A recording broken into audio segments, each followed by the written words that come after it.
मुझे आतंकियों ने अगवा कर लिया है, मेरी मदद करो। लड़की को कॉल कर बोला मोहम्मद अरमान। 21 साल की लड़की ने डायल 112 पर की कॉल। चाचा के साथ पहुंचे लड़के के घर, खोली गजब कहानी।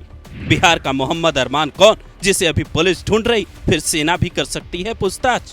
महीना था जनवरी का और साल 2026 का। मोहम्मद अरमान नाम के एक लड़के की फ्रेंड रिक्वेस्ट 21 साल की लड़की को आती है। वो प्रोफाइल पिक्चर देखती है तो सेना की वर्दी पहने एक लड़का नजर आता है। वो इसे एक्सेप्ट कर बातचीत शुरू करती है। धीरे धीरे ये बातचीत इतनी आगे बढ़ जाती है कि वो वीडियो कॉल पर उसे सेना से जुड़ी कई बातें बताने लगता है, जैसे उसकी पोस्टिंग कहाँ है, वो कब ड्यूटी कर रहा है, कब क्या कर रहा है। कुछ समय बाद वो दोनों मिलने के लिए पहुंचते हैं। लड़की को जो शक था वो दूर हो जाता है, क्योंकि मोहम्मद अरमान बिल्कुल सेना के जवानों की तरह हेयर कट करवाए, कमांडो ड्रेस पहने उससे मिलने पहुंचता है। उसके बाद इन दोनों की प्रेम कहानी आगे बढ़ती है। मोहम्मद अरमान एक दिन फोन कर उस लड़की को कहता है, मेरी पोस्टिंग पाकिस्तान सीमा के पास है, वहां से आतंकियों ने अगवा कर लिया है, इन्हें पैसे दे दोगे तो मुझे छोड़ देंगे। वो लड़की यकीन करके पैसे दे देती है। ऐसे ही कई बहानों से वो पैसे मांगता है और लड़की उसे ट्रांसफर करती चली जाती है। इन दोनों का प्यार इतना आगे बढ़ चुका था कि मोहम्मद अरमान इसे बुर्का पहनाने की बात भी कहता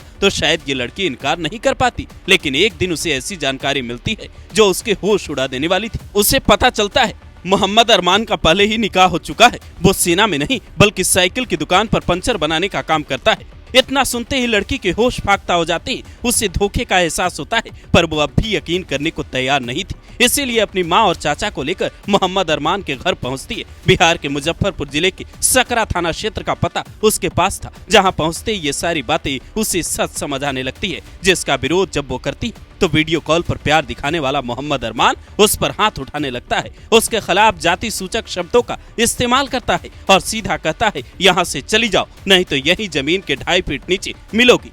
अब लड़की को ये बात समझ आ चुकी थी, उसके साथ धोखा हुआ है। वो सीधा थाने पहुंचकर मुकदमा दर्ज करवाती है। 6 लोगों को आरोपी बनाया जाता है और पुलिस उसके खिलाफ तलाश में जुट जाती है। जिस लड़की के साथ ये घटना हुई उसने पुलिस को व्हाट्सएप चैट के रिकॉर्ड, जो उसे पैसे भेजे उसके ट्रांजैक्शन रिकॉर्ड और उसकी फोटो सौंपी है, जिसके आधार पर पुलिस उसकी तलाश में जुटी है। ऑफ इंडिया अपनी रिपोर्ट में दावा करता है फरार आरोपी और मददगारों की तलाश हो रही है। अब सम्राट चौधरी की पुलिस इसे कितने दिनों में पकड़ पाएगी ये देखने वाली बात होगी। लेकिन ये कोई पहला मामला नहीं है, बल्कि इससे पहले यूपी के शाहजहांपुर में सेना का वर्दी पहने रौब झाड़ता एक फर्जी ब्रिगेडियर पकड़ा गया था, जिसकी उम्र बेहद कम थी। तो फिर सवाल ये उठ रहा है, आखिर कुछ युवा इस तरीके के काम क्यों कर रहे हैं? क्या इसके पीछे कोई सीक्रेट मोटिव भी है, जिसका पता पुलिस की बजाय सेना को लगाना चाहिए? और रक्षा मंत्री राजनाथ सिंह को ऐसे मामलों के लिए कोई विशेष आदेश जारी करना चाहिए, ताकि सेना के नाम पर कोई जालसाजी न कर पाए। सोचिए और जवाब दीजिए।